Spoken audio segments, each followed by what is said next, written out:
विद्यार्थी मित्रांनो, आज आपण 12वीच्या अभ्यासक्रमातील चौथ्या प्रकरणाची सुरुवात करणार आहोत. प्राथमिक आर्थिक क्रिया. विद्यार्थी मित्रांनो, हे जे चौथं प्रकरण आहे अभ्यासक्रमातलं प्राथमिक आर्थिक क्रिया, पाचवं प्रकरण आहे आपलं द्वितीयक आर्थिक क्रिया आणि त्याच्यानंतर 6वं प्रकरण आहे आपलं तृतीयक आर्थिक क्रिया. अशा प्रकारचे हे तिन्ही प्रकरण जे आहे ते एकमेकाला संलग्नित आहे. एक आपण या तिन्ही प्रकरणाच्या अगोदर एक सारांश असणारा असा एक व्याख्यानाचा भाग जो आहे तो मी या ठिकाणी घेत आहे, यासाठी की प्राथमिक आर्थिक क्रिया, द्वितीय आर्थिक क्रिया, तृतीय आर्थिक क्रिया आणि आता नवीन अभ्यासक्रमानुसार चतुर्थक आर्थिक क्रिया आणि पंचक आर्थिक क्रिया अशा 5 प्रकारच्या आर्थिक क्रिया ज्या आहेत त्या आपल्याला अभ्यासायच्या आहेत. आणि ह्या सर्व मानवीय आर्थिक क्रिया आहेत. याला मानवीय आर्थिक व्यवसाय असंही थोडक्यात आपल्याला उच्चारण करून घेता येईल किंवा आपल्याला तशा पद्धतीने त्याचं संबोधन करता येईल. तर आता ह्या ज्या आर्थिक क्रिया आहे, या आर्थिक क्रिया समजून घेण्याच्या अगोदर पहिल्यांदा आपण आर्थिक क्रिया म्हणजे काय ही व्याख्या त्या ठिकाणी पाहू. मानव वेगवेगळ्या प्रकारच्या आर्थिक क्रिया त्या ठिकाणी करतो, परंतु आर्थिक क्रिया म्हणजे काय किंवा आर्थिक व्यवसाय म्हणजे काय, तर आपल्याला आर्थिक व्यवसाय किंवा आर्थिक क्रिया याची व्याख्या जी आहे ती सहजतेने अशा प्रकारची करता येईल बघा. आणि ही व्याख्या तुम्हाला सुद्धा त्या ठिकाणी समजण्यासाठी मदत होईल. मानव आपल्या मूलभूत गरजा भागवण्यासाठी, हा एक पहिला भाग आहे व्याख्येमधला. मानव आपल्या मूलभूत गरजा भागवण्यासाठी, नंतर वस्तूचे उत्पादन करण्यासाठी, मानवाचे जीवन सुखी व संपन्न व विकसित करण्यासाठी जे कार्य करतो, 3 प्रकारच्या गोष्टीसाठी जे कार्य करतो आहे मानव, त्या सर्व कार्याचा, त्या सर्व व्यवसायाचा समावेश आपल्याला आर्थिक क्रिया किंवा आर्थिक व्यवसाय यामध्ये करता येईल. म्हणून व्याख्या कशा प्रकारची होते. मानव आपल्या मूलभूत गरजा भागविण्यासाठी, वस्तूचे उत्पादन करण्यासाठी, मानवाचे जीवन सुखी व संपन्न विकसित करण्यासाठी जे कार्य करतो त्या सर्व कार्यांना आर्थिक क्रिया असे म्हणतात. विद्यार्थी मित्रांनो, जुन्या अभ्यासक्रमामध्ये आर्थिक मानवी व्यवसायाची व्याख्या केवळ एवढीच होती. मानव आपल्या मूलभूत गरजा पूर्ण करण्याच्या दृष्टीने जे कार्य करतो त्याला त्या ठिकाणी आर्थिक व्यवसाय असे म्हणतात. आता आर्थिक व्यवसायाची व्याख्या अधिक व्यापक झालेली आहे आणि आर्थिक व्यवसायाची किंवा आर्थिक क्रियांची व्याख्या विचारात घेत असताना 3 गोष्टीचा विचार आपल्याला करावा लागेल. ही व्याख्या तुम्हाला हे तिन्ही प्रकरण संपल्यानंतर अधिक चांगल्या पद्धतीने समजेल. परंतु इव्हन ते संपण्याच्या अगोदर मी तुम्हाला ही इथे जेव्हा प्रकार समजून सांगणार आहे मानवी आर्थिक क्रियांचे, तेव्हाच तुम्हाला ह्या व्याख्येचा अर्थ कळायला लागेल. मानवी आर्थिक क्रियेची व्याख्येमध्ये पहिलं वाक्य आहे मानव आपल्या मूलभूत गरजा भागविण्यासाठी. एक. दुसरा भाग आहे वस्तूचे उत्पादन करण्यासाठी. तिसरा, मानव आपले जीवन सुखी, संपन्न व विकसित करण्यासाठी जे कार्य करतो त्या कार्याला त्या ठिकाणी मानवी आर्थिक क्रिया असे म्हणतात. आता 3 मुद्दे आले म्हणजे काय आलेला आहे, तर मानवाच्या मूलभूत गरजा म्हणजे कोणत्या, तर मानवाच्या मूलभूत गरजा आता सध्या 5 असलेल्या आपल्याला दिसतात. अन्न, वस्त्र, निवारा, शिक्षण आणि आरोग्य. त्याच्यानंतर वस्तूचे उत्पादन करणे म्हणजे जे प्रोडक्शन करतो मानव, त्याचाही समावेश जो आहे तो आर्थिक क्रियांमध्ये केला जातो. त्यानंतर मानव आपले जीवन सुखी, संपन्न व विकसित करण्यासाठी म्हणजे काय, तर आताच आपण अलीकडे पाहतो की काल नासाने त्या ठिकाणी 2 वैज्ञानिकांना त्या ठिकाणी अंतराळामध्ये पाठवलेलं आहे, एअर स्पेस स्टेशनवर त्या ठिकाणी पाठवलेलं आहे. तर यांची जी ही क्रिया आहे, आता कोणाला असं वाटेल की बा ह्या क्रियाचा आर्थिक क्रियेशी काय संबंध येतो, नाही. परंतु त्यांनी जे त्या ठिकाणी एक त्यांची जी प्रक्रिया आहे, त्या ज्या क्रिया करून राहिलेल्या आहे त्या क्रियांचाही समावेश त्या ठिकाणी मानवी आर्थिक क्रियांमध्ये होतो. कारण मानवाचा हा जो प्रयत्न आहे, हा मानवाचा प्रयत्न त्या ठिकाणी कशाच्या दृष्टीने महत्वाचा असलेला आपल्याला दिसतो? मानवाचं जीवन सुखी आणि संपन्न करण्याच्या दृष्टीने महत्वाचा असलेला आपल्याला दिसतो. म्हणून या सर्व क्रियांचा समावेश मानवी आर्थिक क्रियांमध्ये होताना आपल्याला दिसते. आता मुद्दा असा आहे की मानवाच्या मूलभूत गरजा पूर्ण करण्यासाठी म्हणजे काय, तर मानवाच्या मूलभूत पूर्ण करण्याच्या दृष्टीने मानव जो व्यवसाय करायचा, ज्या क्रिया करायचा, त्याच्यामध्ये शिकार सुद्धा येते. तर आता शिकार या व्यवसायापासून, खाणकाम या व्यवसायापासून, शेती या आर्थिक क्रियेपासून तर नासाचे वैज्ञानिक अंतराळामध्ये जाऊन त्या ठिकाणी संशोधन करतात. या सर्व प्रकारच्या क्रियांचा समावेश आर्थिक क्रियांमध्ये होतो, हे आपल्याला त्या ठिकाणी लक्षात आलेलं असेल. मानव जे जे त्या ठिकाणी क्रिया करतो आहे, त्या क्रियांचा समावेश बहुतेक त्या ठिकाणी आर्थिक क्रियांमध्ये होतो. आता मुख्य मुद्दा अशा पद्धतीचा आहे की जगामध्ये असणारे जे सर्व आर्थिक व्यवसाय आहे, आर्थिक क्रिया आहे, त्या आर्थिक क्रियांचं वर्गीकरण कसं केलं जाते. तर मानवाच्या आर्थिक क्रिया, जगातील मानवाच्या आर्थिक क्रिया या अलीकडच्या नवीन व्याप्तीनुसार जर आपण त्या ठिकाणी पाहिलं तर 5 विभागामध्ये विभाजित होताना आपल्याला दिसतात. ज्या इथे लिहिलेल्याच आहे: प्राथमिक आर्थिक क्रिया, द्वितीयक आर्थिक क्रिया, तृतीयक आर्थिक क्रिया, चतुर्थक आर्थिक क्रिया आणि पंचक आर्थिक क्रिया. विद्यार्थी मित्रांनो, हे आपलं चौथं प्रकरण आहे, प्राथमिक आर्थिक क्रिया असं. त्यानंतर आपलं पुढचं प्रकरण आहे द्वितीयक आर्थिक क्रिया. त्याच्यानंतर आपलं तिसरं जे प्रकरण आहे म्हणजे 6वं जे प्रकरण आहे त्याच्यामध्ये तृतीयक आर्थिक क्रिया. अशा पद्धतीचे हे एकमेकाला संलग्नित असे 3 प्रकरण आहे. परंतु हे 3 प्रकरण पाहण्याच्या अगोदर आपल्याला हे पाहणं आवश्यक आहे की प्राथमिक आर्थिक क्रिया, द्वितीय आर्थिक क्रिया, तृतीय आणि चतुर्थ आणि पंचक ह्या सर्व आर्थिक क्रिया एकमेकाशी अगदी संलग्नित आहे. आणि प्राथमिक आर्थिक क्रिया नसल्या तर द्वितीय आर्थिक क्रिया होऊ शकत नाही. द्वितीय आर्थिक क्रिया होत नसेल तर तृतीय, किंवा मग ते एकमेकावर अवलंबून असलेल्या आपल्याला त्या ठिकाणी दिसतात. तर प्राथमिक आर्थिक क्रिया म्हणजे काय किंवा प्राथमिक आर्थिक व्यवसाय म्हणजे काय हे समजून घेणे आपल्याला गरजेचं आहे. तर प्राथमिक आर्थिक क्रियांची व्याख्या अशा पद्धतीची केली जाते: ज्या आर्थिक क्रिया, जे मानवी व्यवसाय संपूर्णतः निसर्गावर किंवा नैसर्गिक पर्यावरणावर अवलंबून असतात, अशा सर्व आर्थिक क्रियांना प्राथमिक आर्थिक क्रिया असे म्हणतात. अतिशय सोपी व्याख्या आहे आणि समजण्यासाठी सुद्धा सोयीस्कर असलेली आपल्याला दिसते. कोणत्या प्रकारची व्याख्या आहे? जे व्यवसाय किंवा ज्या आर्थिक क्रिया संपूर्णतः नैसर्गिक घटकांवर, नैसर्गिक पर्यावरणावर अवलंबून आहे. बघा, ज्या आर्थिक क्रिया निसर्गावर, नैसर्गिक पर्यावरणावर आधारित आहेत त्यांना प्राथमिक आर्थिक क्रिया असे म्हणतात. मग आता अजून दुसरी व्याख्या करता येईल. पहा, बघा, अधिक व्यापक जर आपल्याला समजून घ्यायचं असेल तर आणखी दुसरी व्याख्या करता येईल.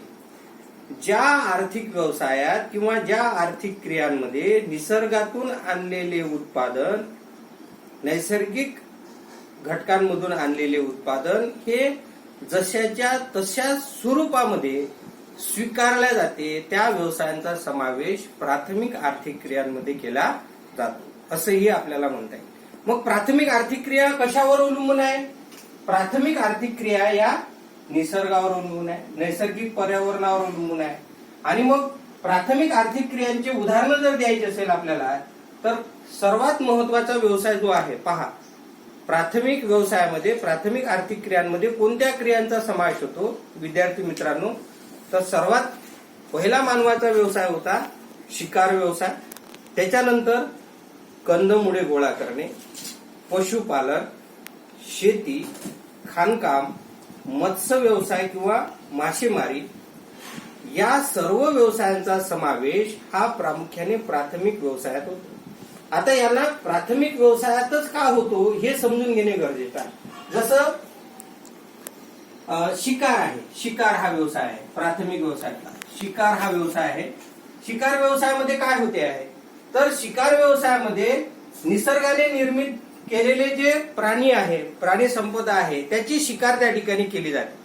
आणि प्राणी संपदाची शिकार करून प्रामुख्याने आपल्याला असं लक्षात येते की प्राथमिक व्यवसायामध्ये नैसर्गिक घटक हे जशाच्या तशा स्वरूपामध्ये त्या ठिकाणी स्वीकारले जातात. म्हणजे ते काही मानव निर्माण करत नाही आणि ते जे घटक आहेत जसेच्या तशा स्वरूपामध्ये त्या ठिकाणी उपयोगात आणले जाते. हे संपूर्णतः निसर्गावर आधारित क्रिया आहे. त्याच्यानंतर खाणकाम व्यवसाय, तर खनिजे मानव तयार करू शकत नाही, तर काय करतोय मानव, केवळ त्याचं उत्खनन करतो आणि ते खनिजे बाहेर काढतो.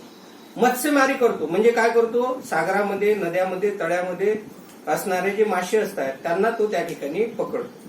म्हणजे याचा अर्थ अशा प्रकारचे आहे की जे व्यवसाय संपूर्णतः निसर्गावर आधारित आहे त्या व्यवसायांना त्या ठिकाणी, त्या आर्थिक क्रियांना प्राथमिक आर्थिक व्यवसाय, प्राथमिक आर्थिक क्रिया असे म्हणतात. मग कोणकोणते उदाहरण आपण पाहिलेले आहे, एक पाहिला आहे शिकार, नंतर कंदमुळे गोळा करणे, पशुपालन, शेती, खाणकाम, मत्स्य व्यवसाय, या सर्व व्यवसायांचा समावेश प्राथमिक आर्थिक क्रियांमध्ये होताना आपल्याला दिसतो. विद्यार्थी मित्रांनो, आपल्याला जर पहिला व्यवसाय कळलेला असेल, प्राथमिक क्रिया जर कळलेल्या असतील तर दुसऱ्या आर्थिक क्रिया सुद्धा समजण्यासाठी मदत होईल. आणि इथे एक लक्षात घ्या की आपण जेव्हा दुसरं प्रकरण पाहू, यानंतरचं प्रकरण पाहू, तेव्हा पुन्हा आपल्याला द्वितीय आर्थिक क्रिया म्हणजे काय हे अभ्यासण्याची गरज पडणार नाही. त्या कशा आहेत, कारण त्याची व्याख्या आपल्याला अभ्यासण्याची गरज आहे. द्वितीय आर्थिक क्रिया म्हणजे काय, तर द्वितीय आर्थिक क्रियाचा अर्थ अशा पद्धतीचा आहे की द्वितीय आर्थिक क्रियामध्ये त्याला कारखानदारी वस्तू निर्माणकारी व्यवसाय असे म्हणतात. म्हणजे इथे ऑब्लिक आहे मध्ये, लक्षात घ्या. म्हणजे याला द्वितीय आर्थिक क्रियेला आणखी दोन नाव आहे. द्वितीय आर्थिक क्रिया कारखानदारी वस्तू निर्माणकारी व्यवसाय असे म्हटले जाते. याची व्याख्या पहा कशी आहे, फार सोपी आणि सहज अशी व्याख्या आहे. थोडीशी लक्षात घेतली तर आपल्याला समजून येईल. याच्यात काय म्हटले जाते पहा, बघा माझ्याकडे लक्ष द्या. पहिल्यांदा प्राथमिक आर्थिक क्रियेमधून प्राप्त झालेल्या कच्च्या मालावर, पहा प्राथमिक आर्थिक क्रियेमधून प्राप्त झालेल्या कच्च्या मालावर किंवा नैसर्गिक घटकांवर प्रक्रिया करून अधिक उपयुक्त मूल्यवर्धक अशा वस्तूंचं रूपांतरण केल्या जाते, अशा प्रक्रिया केल्या जातात. अशा सर्व आर्थिक क्रियांचा समावेश हा द्वितीयक आर्थिक क्रिया, वस्तू निर्माणकारी उद्योग, कारखानदारी असे त्याला म्हटल्या जाते. फारच सोपी व्याख्या आहे आणि आपण उदाहरणाद्वारे त्या ठिकाणी शिकण्याचा प्रयत्न करू. उदाहरणाद्वारे जर आपण त्या ठिकाणी शिकलो की आपल्याला लगेचच लक्षात येईल. बघा हे आपला झालेला आहे बा. इथे काय म्हणते आहे बघा की प्राथमिक व्यवसायातून प्राप्त होणारा कच्चा माल. आता कोणता कच्चा माल प्राप्त होतो किंवा कोणते घटक प्राप्त होतात प्राथमिक व्यवसायातून,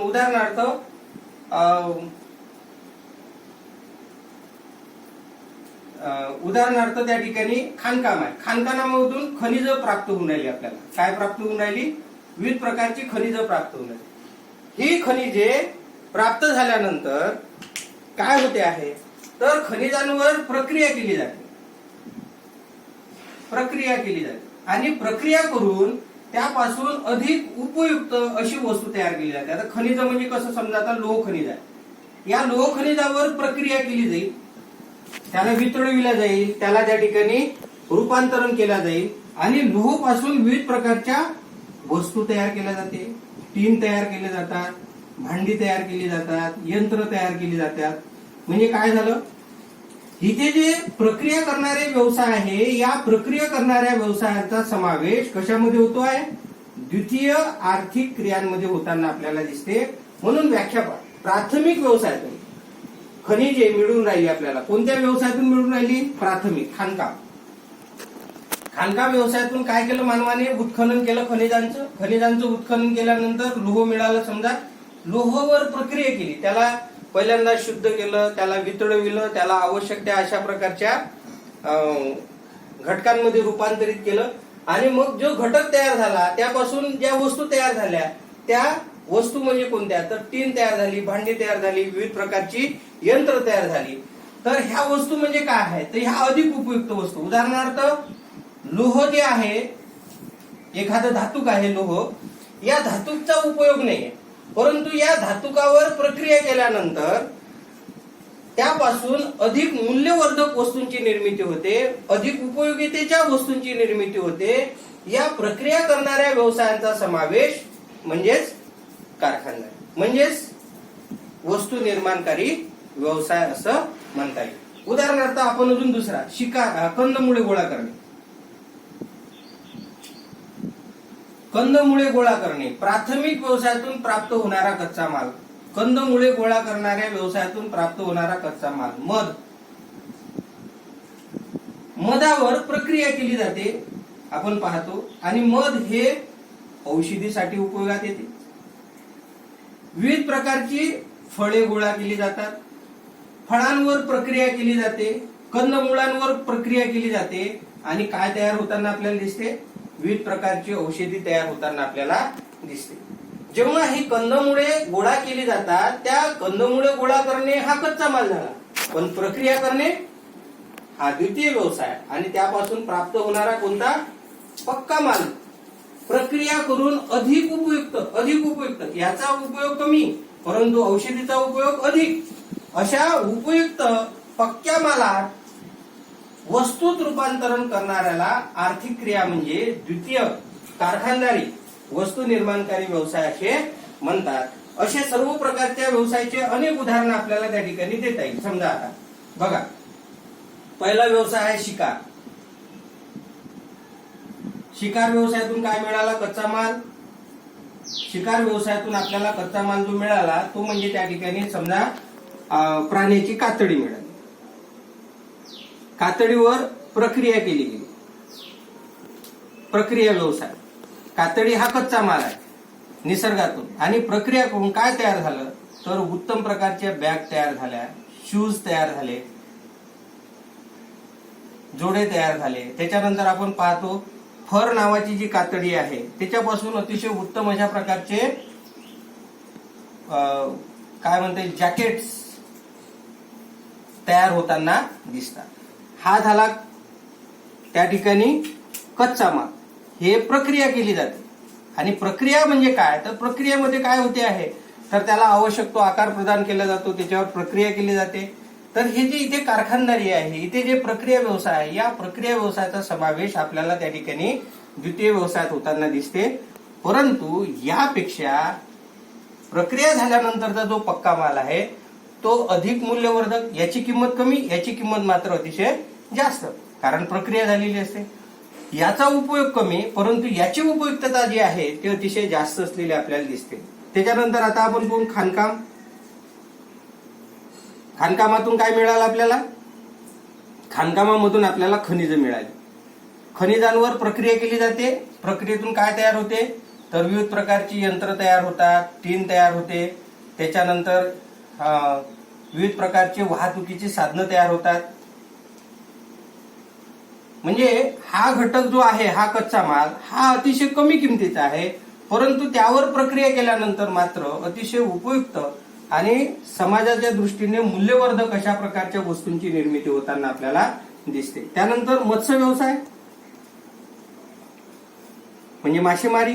मासेमारी व्यवसायातून काय मिळते आपल्याला, मासे मिळतात. माशांवर प्रक्रिया केली जाते, औषधी तयार होते. त्यानंतर शेती आहे. शेतीमधून आपल्याला काय मिळून राहिलं, शेतीमधून आपल्याला त्या ठिकाणी विविध प्रकारचे कडधान्य मिळते आहे. त्याच्यानंतर आपल्याला तूर मिळते आहे, तांदूळ मिळते आहे. या सर्व घटकांवर प्रक्रिया केली जाते. आणि आपल्याला माहित आहे की जगातला दुसरा महत्वाचा जगातला व्यवसाय अन्न प्रक्रिया व्यवसाय हा चालू असलेला आपल्याला दिसतो. ऊस आहे, साखर कारखाने आहे. म्हणजे प्राथमिक व्यवसायातून काय मिळालं आपल्याला, ऊस मिळाला. प्राथमिक व्यवसायातून आपल्याला काय मिळालं, कापूस मिळाला. परंतु कापसावर प्रक्रिया करणारे जे व्यवसाय आहे, उदाहरणार्थ इथे प्रक्रिया करणारे व्यवसाय उद्योग म्हणजे कोणते व्यवसाय, तर साखर कारखाने आहे. त्याच्यानंतर त्या ठिकाणी कापड कारखाने आहे. तर आपल्याला त्यापासून कापड मिळते, लक्षात घ्या. आपल्याला त्याच्यापासून साखर मिळते. ऊसाचा उपयोग कमी आहे परंतु साखरेचा उपयोग मात्र अतिशय जास्त असलेला आपल्याला दिसते. तर याच्यामध्ये काही महत्वाचे घटक आहे ते पुन्हा आपण प्रकरणामध्ये सावकाश पाहून, परंतु पहा काय झालेलं आहे.